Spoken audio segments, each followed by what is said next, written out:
নমস্কার, তোমাদের সকলকে স্বাগত জানিয়ে শুরু করছি আজকের ভিডিও। আজকের বিষয়বস্তু প্রবন্ধ রচনা। বিষয় একটি শিক্ষামূলক ভ্রমণের অভিজ্ঞতা। এই রচনাটা লেখার জন্য প্রথমেই ভূমিকাটা লিখে নেব। এই ধরনের ভ্রমণের অভিজ্ঞতার ভূমিকা একটা মোটামুটি মুখস্থ করে রাখলে আমরা সবেতেই কম বেশি সেটাকে ব্যবহার করতে পারি। তবে কিছু কিছু ক্ষেত্রে সেটাকে কিছু পরিবর্তন করতে হয়। যেমন এখানে ভূমিকাতে কি লিখেছে, ভ্রমণ মানে অচেনাকে চেনা, অজানাকে জানা। আর সেই ভ্রমণ যদি হয় বন্ধুদের সঙ্গে, সঙ্গে থাকে শ্রদ্ধেয় শিক্ষকদের নির্দেশনা ও সাহচর্য, তাহলে তো কথাই নেই। কিছুদিন আগে এরকমই একটা ভ্রমণের অভিজ্ঞতা হয়েছিল আমার। এটা তোমরা যেহেতু ছাত্রছাত্রী, তাই তোমাদের স্যারদের সঙ্গে স্কুল থেকে কোনো ট্যুরে যাওয়া নিয়েই লিখতে হবে, যেহেতু শিক্ষামূলক ভ্রমণ। এবার যাত্রা শুরু, কবে যাত্রা শুরু করেছো? এখানে আমি যে ভিডিওটা দেখাচ্ছি সেখানে 2016 সাল, যেহেতু এই বইটা বেশ কিছু আগে, তাই 2016 সাল লেখা।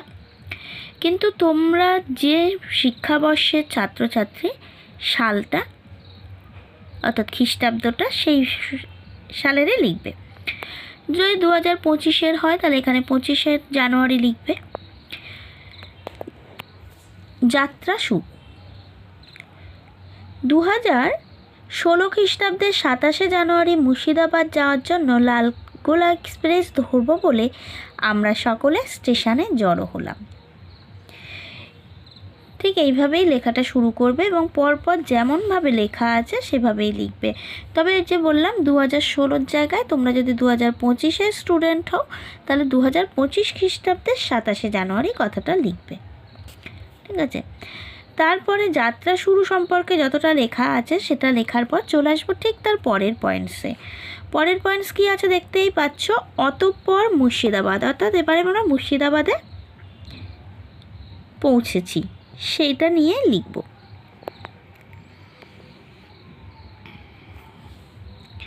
অতঃপর মুর্শিদাবাদ।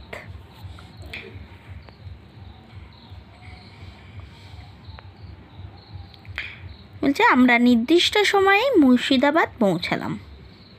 28শে জানুয়ারি সকলে আমরা দেখতে গেলাম হাজারদুয়ারি, মিউজিয়াম প্যালেস, নবাবী আমলের অজস্র জিনিস দেখলাম ও মুগ্ধ হলাম।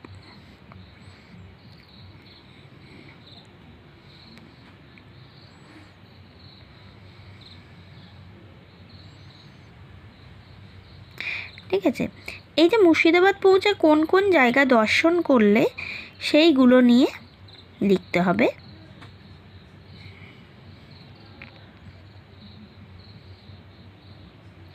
ঠিক আছে, এই পয়েন্টসটা লেখার ঠিক পরেই চলে আসবে অন্য কথা। মানে আমরা ঘুরতে যাওয়ার সঙ্গে সঙ্গে যতটুকু সময় ঘুরলাম সেটা ছাড়াও তো কিছু আমাদের সময় থাকে যেগুলো আমরা নানাভাবে উপভোগ করি।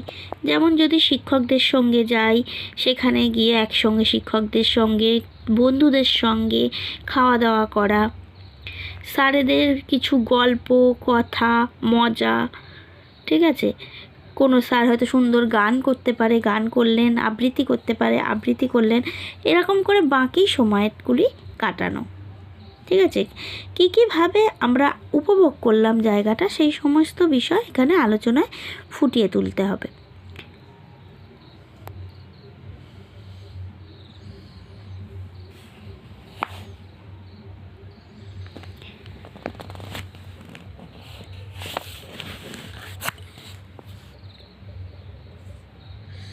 একদম প্রথমে যাত্রা থেকে শুরু করে বাড়ি ফেরার সময় পর্যন্ত সমস্ত বিষয়টাকে এখানে এই রচনার মধ্য দিয়ে ফুটিয়ে তুলতে হবে।